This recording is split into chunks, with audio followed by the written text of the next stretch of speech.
कहानियों का जुक बॉक्स।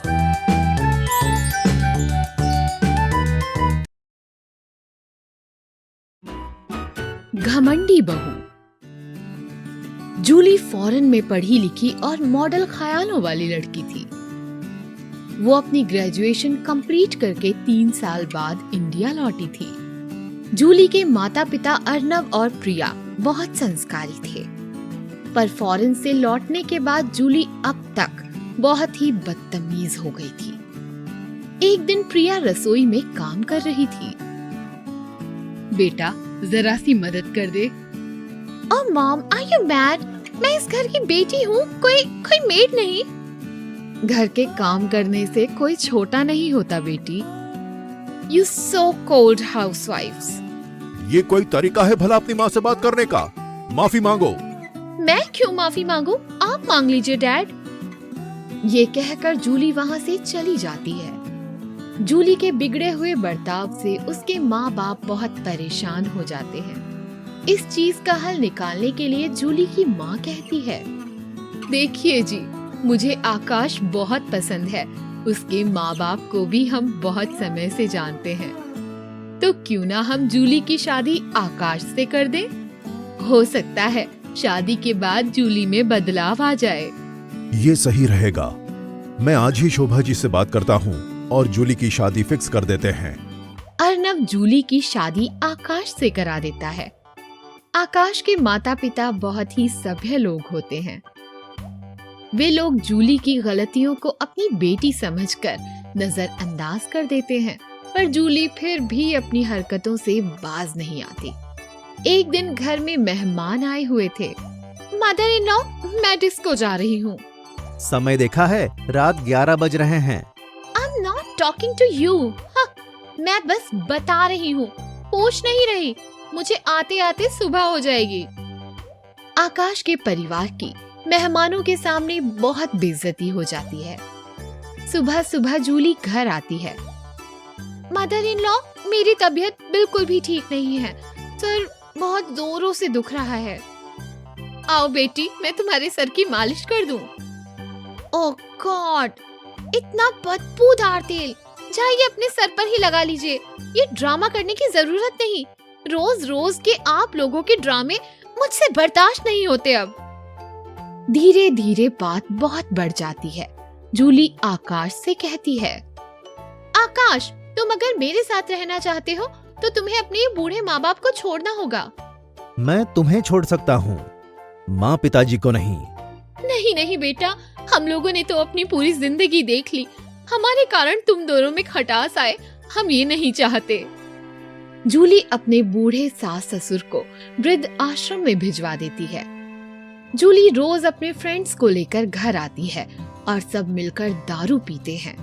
रात में जब आकाश काम से आता है तो जूली घर पर नहीं रहती, वो क्लब चली जाती है। एक दिन आकाश बहुत गुस्सा हो जाता है। देखो, ये तुम्हारा रोज रोज का नाटक अब मुझसे बर्दाश्त नहीं होता। मैं जब भी काम से घर आऊँ मुझे तुम घर पर ही दिखनी चाहिए, वरना अपने मायके चली जाना। तुम अपने आप को क्या समझते हो? मैं जा रही हूँ मॉम के घर। हाँ।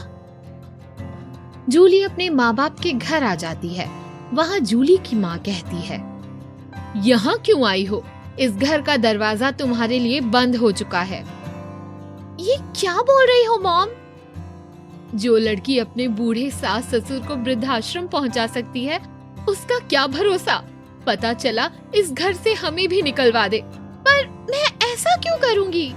मुझे तो अपनी कोख पर पछतावा होता है कि मैंने तुझे क्यों पैदा किया। जूली वहाँ से निकलकर आकाश के घर जाती है। मुंह उठाकर वापस आ गई। देखो, अगर तुम्हें मेरे घर में रहना है तो सारा काम करना होगा। मैं जब घर में आऊं तो खाना बना हुआ मिलना चाहिए। अब किसी भी रेस्टोरेंट से इस घर में खाना नहीं आएगा। जूली घर का सारा काम करती है और आकाश काम पर रहता। एक दिन जूली की तबीयत बिगड़ जाती है। जब मदर इन लॉ थी तब सारा काम वही कर दिया करती थी। मुझे एक दिन का भी नहीं उठाना पड़ता था, और आज मैं बीमार हूँ तो मुझे कोई दवा देने वाला भी नहीं। मैंने उनके साथ बहुत बुरा किया। जूली की आंखें आंसुओं से भर जाती हैं। उसे अपनी गलती का पछतावा होता है और वो वृद्ध आश्रम जाकर अपने सास ससुर से रो रो कर माफी मांगती है और उन्हें वापस ले आती है। आकाश जब रात को घर लौटता है तो अपने माँ बाप को घर पर पाता है। आप लोग यहाँ? अब जूली को अपनी गलती का एहसास हो गया है बेटा। हम दोनों ने उसे माफ कर दिया, अब तुम भी उसे माफ कर दो। आकाश भी जूली को माफ कर देता है और चारों खुशी खुशी रहने लगते हैं। 10 हाथ वाली बहू। रंगपुर नाम के गांव में रमेश अपनी पत्नी गोपी और माँ चंदा के साथ रहता था। अरे गोपी, सूरज सर पर चढ़ाया है, मुझे खाना तो दे दे, काम पर जाने के लिए देर हो रही है। क्या हुआ बेटा, सुबह सुबह इतना शोर क्यों मचा रखा है? मुझे खेत जाने में देरी हो रही है और तेरी बहू ने अभी तक नाश्ता भी नहीं बनाया। मैंने तो शादी के लिए ही मना किया था, पर तुम तो इसके रूप के जाल में फंस गए थे। और लाओ बड़ी शहर की लड़की, एक भी काम नहीं होता इससे, सारा काम मुझे ही करना पड़ता है। मैंने तो आपको पहले ही बताया था कि मुझे खाना बनाना नहीं आता और ये भी कि मुझे देर से उठने की आदत है। आप तो सब जानते थे और ये सब जानने के बावजूद आपने मुझसे शादी के लिए हाँ कहा था। मैंने तो आपसे कुछ भी नहीं छुपाया। मुझे लगा था तुम घर आकर थोड़ा काम तो सीख जाओगी। अब माँ के साथ रसोई में जाओ और कुछ खाना बना कर ला दो।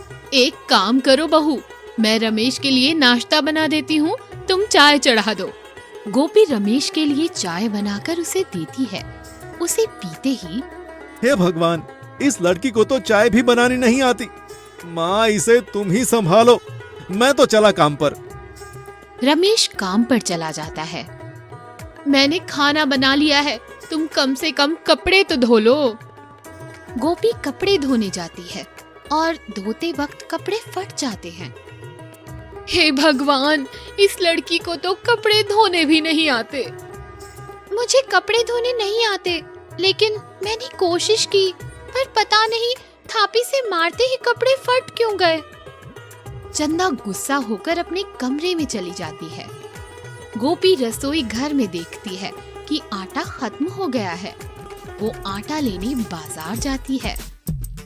बाजार में उसे एक बूढ़ा पंडित मिलता है। बेटा, बहुत भूख लग रही है, कुछ खाने के लिए दे दो। मेरे पास कुछ खाने के लिए तो नहीं है पंडित जी। कुछ थोड़ा बहुत भी दे दो बेटी, बूढ़े बुजुर्ग की आत्मा तृप्त हो जाएगी। अगर मैं आटा लेकर नहीं गई तो खामखा सब मुझ पर बहुत नाराज हो जाएंगे। मैं अब क्या करूं? गोपी बचे हुए पैसों से बाजार से खाने का सामान खरीदकर पंडित जी को खिलाती है। बेटी, तुम्हारा मन बहुत साफ है, भगवान करे तुम्हारे सारे काम पूरे हों। काम ही तो नहीं होता बाबा, मैं कोई भी काम करने जाती हूँ उसे खराब ही कर देती हूँ। जाओ बेटी, हाथ से ऐसा नहीं होगा। मैं तुम्हें एक मंत्र दे रहा हूँ। उस मंत्र को तुम जब भी पढ़ोगी तुम्हारे 10 हाथ निकल आएंगे जो सारे काम खुद ब खुद कर देंगे। पर ध्यान देना, अगर ये जादू करते समय कोई तुम्हें देख ले तो जादू का असर हमेशा हमेशा के लिए खत्म हो जाएगा। ये सुनकर गोपी अपने घर चली जाती है। चंदा अपने कमरे में होती है। गोपी कमरे का दरवाजा बंद करके जादू के दिए हुए मंत्र को दोहराती है, जिससे उसके 10 हाथ निकल आते हैं। एक हाथ से चंदा फटे हुए कपड़ों को सी देती है, तो दूसरा हाथ रसोई घर के सारे काम करने लग जाता है। एक हाथ से वो घर में झाड़ू लगा लेती है। तभी वहाँ काम से थका हारा रमेश आता है। अरे वाह, आज घर तो बहुत चमक रहा है। तुम इस उम्र में भी कितना काम करती हो माँ। पर सफाई तो मैंने नहीं की बेटा, आज तो मेरे घुटनों में बहुत दर्द था। मैं तो दोपहर से ही कमरे से बाहर ही नहीं निकली। ये सब मैंने किया है, आप हाथ मुंह धोकर बैठ जाइए, मैं अभी खाना लगाती हूँ। माँ, आप भी आ जाइए, तीनों साथ में खाएंगे। पर अभी मैंने खाना बनाया ही कहाँ है। मेरे बिना हाथ हिलाए इस घर में तिनका भी नहीं हिलता। मैंने सारे काम कर दिए हैं, आप लोग बस बैठिए, मैं परोसती हूँ। गोपी रमेश और चंदा को अच्छे अच्छे पकवान परोसती है। मुझे माफ करना गोपी, मैं खामखाही तुम पर ज्यादा गुस्सा हो गया। खाना बहुत ही लाजवाब बना है। तीनों खाना खा लेते हैं। रमेश अपने कमरे में जाता है, तभी कमरे का पंखा चलना बंद हो जाता है। अब इस पंखे को क्या हो गया? चलते चलते रुक गया। तुम्हें तो बिना पंखे के सोने की आदत ही नहीं है ना चंदा। बहुत काम भी किया है आज तुमने। मैं अभी जाता हूँ और किसी मिस्त्री को लेकर आता हूँ। रमेश बाजार के लिए निकलता है और तभी गोपी पंडित के दिए हुए मंत्र को दोहराती है और उसके 10 हाथ बाहर आ जाते हैं। उसमें से एक हाथ बहुत लंबा हो जाता है और पंखे को ठीक कर देता है। रमेश वापस आता है। मुझे माफ करना गोपी, कोई मिस्त्री मिला ही नहीं। अरे पंखा चल कैसे रहा है? कैसे ठीक हो गया? मैंने किया। तभी वहाँ चंदा आ जाती है। तभी रमेश कहता है, तुम्हें यह काम भी आता है? वाह! देखा माँ, आपकी बहू कितनी टैलेंटेड है। चंदा मुंह मोड़कर अपने कमरे में चली जाती है। कल तक तो इसे आटा भी गूंदना नहीं आता था और आज सारे काम कर रही है। जरूर इसमें कोई चाल है। मैं पता लगा कर ही रहूंगी कि गोपी ये सब कैसे कर रही है। अगले दिन रमेश बाहर आंगन में बैठा हुआ होता है। गोपी रसोई का दरवाजा बंद करके अंदर खाना बना रही होती है। चंदा छुपकर खिड़की से अंदर देखती है कि गोपी हाथ जोड़कर खड़ी है और अचानक उसके 10 हाथ निकल आए। अरे मेरे तो भागे ही फूट गए। मेरी बहू कोई काला जादू जानती है। अरे रमेश जल्दी आ, देख गोपी के 10 हाथ हैं।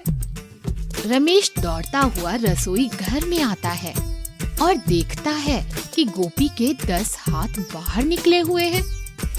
जैसे ही दोनों की नजर 10 हाथों पर पड़ती है, एक एक करके सारे हाथ गायब होना शुरू हो जाते हैं। कौन हो तुम? हमसे क्या चाहती हो?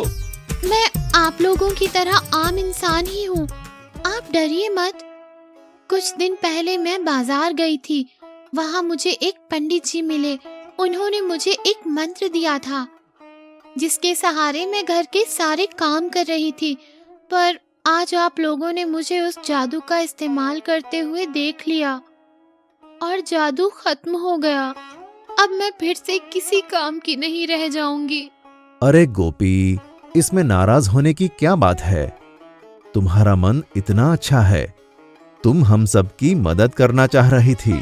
हाँ बहू, मैं तुम्हारी सास हूँ, कोई दुश्मन नहीं। अब से मैं तुम्हें घर के सारे काम सिखाऊंगी।